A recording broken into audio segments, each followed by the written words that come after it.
Hello and welcome to our video summarising the novella Animal Farm. In this video, we'll look at important contextual information relating to the author himself, George Orwell, as well as context relating to the story itself. Then we'll look at the novella as a whole, summarising the story in a nutshell. We'll then look at key characters in the novella before we finish off by examining key themes. So let's get started. Now, to begin with, when it comes to George Orwell, he was born in 1903 in eastern India, and he was the son of a British colonial servant. He then moved to England and was educated in Eton, and he later joined the Imperial Indian Police in Burma, which was at that time a British colony. He resigned in 1927 to become a writer. In 1928, he moved to Paris to further his writing career. However, it didn't quite take off, and he ended up working in lots of menial jobs. He then changed politically to becoming an anarchist by the late 1920s, and by the 1930s he considered himself a socialist, and of course this is going to influence his writing of Animal Farm. In 1941 and 1943, Orwell worked on propaganda for the BBC. Do you remember, of course, this was during the Second World War, which started in 1939 and ended in 1945. Also, in 1943, George Orwell became the literary editor of The Tribune, which was a left-wing magazine. In 1945, which was essentially the end of the Second World War, Orwell's Animal Farm was published, and 4 years later, he published 1984, another really famous novel, which was very politically focused. He died in 1950 of tuberculosis. Now, when we're thinking about Animal Farm, the novel itself, firstly remember it's an allegory, which is a story in which concrete and specific characters and situations stand for other characters so as to make a point of them. In other words, an allegory is when we are discussing, for example, historical figures, but we use other fictional characters to represent them. The main action of Animal Farm stands for the Russian Revolution in 1917. And the early years of the Soviet Union. So do you remember that prior to 1917 in Russia, it used to be a monarchy. So the kings and queens at the time, up until 1917, were called Tsars. However, they were overthrown by a revolutionary group of people who wanted to establish communism. Now, in the book, animalism is really in place for communism, or in other words, it represents communism.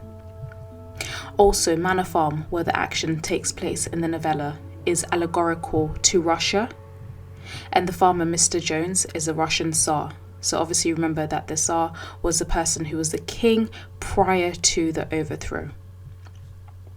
Old Major stands for either Karl Marx or Vladimir Lenin, and Snowball represents the intellectual revolutionary Leon Trotsky. Napoleon stands for Stalin, while the dogs are the KGB, which are the police service. The horses Boxer and Clover stand in for the proletariat, who are the working class, and of course, if these characters don't seem very familiar, they are going to be by the time we finish off. Also, the setting of Animal Farm is a dystopia, which is an imagined world that's far worse than our own, as opposed to a utopia, which is an ideal place or state in the future. If you're thinking about dystopian fiction, other dystopian novels include Aldous Huxley's Brave New World, Ray Bradbury's Fahrenheit 451, and of course also George Orwell's own 1984 book. The most famous line from Animal Farm is, "All animals are equal, but some are more equal than others." This line is powerful as it's emblematic of the changes that George Orwell believed followed the 1917 Communist Revolution in Russia. Rather than eliminating the capitalist class system it was intended to overthrow, the revolution merely replaced it with another hierarchy. This line is also typical of Orwell's belief that those in power usually manipulate language in order to benefit themselves. Now let's look at the novella itself in summary. So Old Major, a prize-winning boar, gathers the animals of the Manor Farm for a meeting in the big barn. He tells them of a dream he's had in which all animals live together with no human beings around to oppress or control them. He tells the animals that they have to work towards a paradise, and he teaches them a song called Beasts of England, in which his dream vision is lyrically described. The animals greet Major's vision with great enthusiasm. When he dies only 3 nights after the meeting, 3 younger pigs, Snowball, Napoleon and Squealer, formulate his main principles into a philosophy called animalism. Late one night, the animals manage to defeat the farmer, Mr. Jones, in a battle, running him off the land. They rename the property Animal Farm and dedicate themselves to achieving Major's dream. The cart horse Boxer devotes himself to the cause with a particular zeal, committing his great strength to the prosperity of the firm and adopting as his personal maxim the affirmation, "I will work harder." At first, Animal Farm really prospers. Snowball works at teaching the animals how to read, and Napoleon takes a group of young puppies to educate them in the principles of animalism. When Mr. Jones reappears to take back his farm, the animals defeat him again in what becomes known as the Battle of the Cowshed, and they take the farmer's abandoned gun as a token of the victory. As time passes, however, Napoleon and Snowball increasingly quibble over the future of the farm, and they begin to struggle with each other for power and influence among the animals. Snowball concocts a scheme to build an electricity-generating windmill, but Napoleon solidly opposes the plan. At the meeting to vote on whether to take up the project, Snowball gives a passionate speech. Although Napoleon gives only a brief retort, he then makes a strange noise and 9 attack dogs. These are the puppies that Napoleon had confiscated in order to educate them. They burst into the barn and chase Snowball from the farm. Napoleon then assumes leadership of Animal Farm and declares that there will be no more meetings. From that point on, he asserts that pigs alone will make all of the decisions. However, this is for the good of every animal. Napoleon then quickly changes his mind about the windmill, and the animals, especially Boxer, devote themselves and their efforts to completing it. One day after a storm, the animals find the windmill has been toppled and destroyed, and of course this is the windmill they worked so hard to create and to build. The human farmers in the area declare smugly that the animals made the walls too thin, but Napoleon claims that Snowball returned to the farm to sabotage it. He stages a great purge, during which various animals who have allegedly participated in Snowball's great conspiracy, meaning any animal who opposes Napoleon's uncontested leadership, meet instant death at the teeth of the attack dogs. With his leadership unquestioned, Boxer, for instance, has taken up a second maxim, Napoleon is always right. Napoleon begins expanding his powers, rewriting history to make Snowball a villain. Napoleon also begins to act more and more like a human being, sleeping in a bed, drinking whiskey, and engaging in trade with neighbouring farmers. The original animalist principles had strictly forbidden such activities, but Squealer, who is Napoleon's propagandist, justifies every action to the animals, convincing them that Napoleon is a great leader and he's making things better for everyone, despite the fact that common animals are still cold and hungry and overworked. Mr. Frederick, who's a neighbouring farmer, cheats Napoleon in the purchase of some timber and then attacks the farm and dynamites the windmill, which had been rebuilt at great expense. After the demolition of the windmill, a pitched battle ensues, during which Boxer receives huge wounds. The animals rout the farmers, but Boxer's injuries weaken him. When he later falls while working on the windmill, he senses that his time has come. One day, Boxer is nowhere to be found. According to Squealer, Boxer has died in peace after being taken to the hospital, praising the rebellion with his last breath. In actuality, Napoleon has sold his most loyal and longest-suffering worker to a glue maker in order to get money for whiskey. Years pass on Animal Farm, and the pigs become more and more like human beings, walking upright, carrying whips, and wearing clothes. Eventually, the 7 principles of animalism, known as the 7 commandments and inscribed on the side of the barn, become reduced to a single principle reading, "All animals are equal, but some animals are more equal than others." Napoleon entertains a human farmer named Pilkington at a dinner and declares his intent to ally himself with the human farmers against the labouring classes of both the human and animal communities. He also changes the name of Animal Farm back to Manor Farm, claiming that this title is the correct one. Looking in at the party of elites through the farmhouse window, the common animals can't no longer tell which are the pigs and which are the human beings. So now let's look at the characters in this novella. Let's start off with Old Major. So he's a wise and persuasive pig, and he inspires a rebellion with his rhetorical skill and ability to get the other animals to share his indignation at their treatment. When he announces that he wishes to share the contents of his strange dream with his companions, all the animals comply, demonstrating the great respect they have for such an important, that is, such a major figure. His speech about the tyranny of man is notable for its methodical enumeration of man's wrongs against the animals. Old Major lists all of man's crimes and rouses the other animals into planning a rebellion. He leads them in singing Beasts of England, which is another demonstration of his rhetorical skills, for after he teaches the animals a song about a world untainted by human hands, the animals sing it 5 times in succession. However, the flaw in his thinking is that he places total blame on man for all the ills that the animals face. He believes that man is capable only of doing harm and that animals are capable only of doing good. This one-dimensional thinking ignores the desire for power inherent in all living things, which can only result in it being disproved. Also ironic is Old Major's admonition to the animals. Remember that, in fighting against man, we must not come to resemble him. This warning is of course ignored by Napoleon and the other pigs who, by the novel's end, completely resemble their human masters. Snowball is another main character, and he's the animal most clearly attuned to Old Major's thinking, and he devotes himself to bettering the animals in intellectual, moral, and physical ways. He brings literacy to the farm so that the animals can better grasp the principles of animalism by reading the 7 commandments he paints on the barn wall.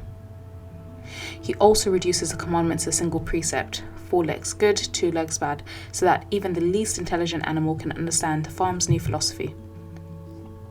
He is the thinker of the rebellion, and he shows great understanding of strategy during the Battle of the Cowshed, and while his various committees may fail, the fact that he attempts to form them reveals the degree to which he wants to better the animals' lives. His plan for the windmill is similarly noble, since its construction could give the animals more leisure time. The other important character is Napoleon. So while Jones's tyranny can be somewhat excused due to the fact that he's a dull-witted drunkard, Napoleon's can only be ascribed to his blatant lust for power. The very first description of Napoleon presents him as a fierce-looking boar with a reputation for getting his own way. Throughout the novel, Napoleon's method of getting his own way involves a combination of propaganda and terror that none of the animals can resist. Note that as soon as the revolution is won, Napoleon's first action is to steal the cow's milk for the pigs. Clearly, the words of Old Major inspired Napoleon not to fight against tyranny, but to seize the opportunity to establish himself as a dictator. The many crimes he commits against his own comrades range from seizing 9 puppies to educate them as his band of killer dogs to forcing confessions from innocent animals and then having them killed before all the other animals' eyes. His greatest crime, however, is his complete transformation into Jones. Although Napoleon is much more harsh and stern as a master than the reader is led to believe Jones ever was, and by the end of the novel, Napoleon is sleeping in Mr. Jones's bed, eating from his plate, drinking alcohol, wearing a derby hat, walking on 2 legs, trading with humans, and sharing a toast with Mr. Pilkington. His final act of propaganda, changing the 7th commandment to all animals are equal but some more equal than others, reflects his unchallenged belief that he belongs in complete control of the farm. The other key character is Squealer. So every tyrant has his sycophant, which means close followers, and Napoleon has one in Squealer, who's a clever pig that could turn black into white. Throughout the novel, he serves as Napoleon's mouthpiece and Minister of Propaganda. Every time an act of Napoleon's is questioned by the other animals, regardless of how selfish or severe it may seem, Squealer is able to convince the animals that Napoleon is only acting in their best interests and that Napoleon himself has made great sacrifices for Animal Farm. For instance, after Squealer is questioned about Napoleon stealing the milk and fallen apples, he explains that Napoleon and his fellow pigs must take the milk and apples because they contain substances absolutely necessary to the well-being of a pig. He further says that many pigs actually dislike milk and apples and tells the questioning animals, "It's for your sake that we drink and eat that milk and eat those apples." Also, his physical skipping from side to side during such explanations parallels his skipping words, which are never direct and always skirt the obvious truth of the matter at hand. As the novel proceeds, he excuses Napoleon's tyranny and sullies Snowball's reputation, just as Napoleon desires. The most outrageous demonstration of his skipping is when he convinces the animals that Boxer was taken to a veterinary hospital instead of the knackers. The other key character, of course, is Boxer. Standing almost 6 feet tall, Boxer is a devoted citizen at the farm whose incredible strength is a great asset to the rebellion and the farm. As soon as he learns about animalism, he throws himself into the rebellion's cause. At the Battle of Cowshed, he proves to be a really valuable soldier, knocking a stable boy unconscious with his mighty hoof. Note that Boxer, however, is not bloodthirsty and feels great remorse when he thinks he's killed the boy. His rising early to work on the farm and his personal maxim, "I will work harder," shows his devotion to the animal cause. He also proves himself to be the most valuable member of the windmill building team. His great strength, however, is matched by his equally stunning innocence and naivety. He's not an intelligent animal and thus can only think in simple slogans, the second of which, "Napoleon is always right," reveals his childlike dependence on the all-knowing leader. Even when he collapses while rebuilding the windmill, his first thoughts are not of himself but the work. His hopes of retiring with Benjamin after his collapse displayed the extent of his innocence, since the reader knows that Napoleon has no intention of providing for an old, infirm horse. Even when he's being led to his death at the knackers, Boxer needs to be told of his terrible fate by Benjamin and Clover. He becomes wise to Napoleon's ways too late, and his death is another example of Napoleon's tyranny. The other character is Molly, so unlike Boxer, who always thinks of others, Molly is actually a really shallow materialist who cares nothing for the struggles of her fellow animals. Her first appearance in the novel suggests her personality when she enters a meeting at the last moment, chewing sugar and sitting in front so that all the others will be able to admire the red ribbons she wears on her mane. Her only concerns about the revolution are prompted by her ego. When she asks Snowball if they will still have sugar and ribbons after the rebellion, she betrays the thoughts of old Major and reveals her vanity. She's lulled off the farm by the prospect of more material possessions than she could enjoy in an animal-governed world, marking her as one to whom politics and struggle mean nothing. The other character is Benjamin. So as horses are known for their strength, donkeys are known for their stubbornness, and Benjamin stubbornly refuses to become enthusiastic about the rebellion. While all of his comrades delight in the prospect of a newly animal-governed world, Benjamin only remarks, "Donkeys live a long time. None of you has ever seen a dead donkey." While this reply puzzles the animals, the reader understands his cynical yet not unfounded point. In the initial moments of the rebellion, Animal Farm seems a paradise, but in time it may become another form of the same tyranny against which they rebelled. Of course, also Benjamin is proven right by the novel's end, and the only thing he knows for sure, life would go on as it has always gone on, but that is badly, proves to be a definitive remark in the animals' lives. Although pessimistic, he is a realist. The other character is Moses. So with his Tales of the Promised Land, to which all animals retire after death, he's the novel's religious figure. Like his biblical counterpart, Moses offers his listeners descriptions of a place, which is Sugar Candy Mountain, where they can live free from oppression and hunger. At first, the pigs find him irksome, since they want the animals to believe that Animal Farm is a paradise, and fear that the animals will be prompted by Moses' tales to seek a better place. Now, the other character is Mr. Jones. So Jones is the embodiment of the tyranny against which the animals rebel, and with good reason. He's an inept farmer, he's slovenly, and he cares little for Manor Farm and the animals who live there. The novel's first paragraph describes Joan forgetting out of drunkenness to shut the pop holes for the hen houses, but remembering to draw himself a glass of beer before lumbering off to a drunken sleep. The fact that the rebellion is sparked by his forgetting to feed the animals adds to the overall impression of him as just a simply uncaring master. And for the remainder of the novel, he's portrayed as an impotent has-been, unable to reclaim his own farm and idling in a pub until his eventual death in an inebriate's home. Long after Jones has been driven from the farm, the pigs invoke his name to scare the other animals into submission. Squealer's question, "Surely, comrades, you don't want Jones back?" elicits a knee-jerk reaction in the animals, who fail to realise that Spirit of Jones has returned despite the farmer's physical absence.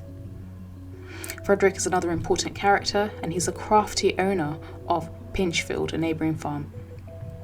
Frederick is perpetually involved in lawsuits and reveals himself to be a cutthroat businessman.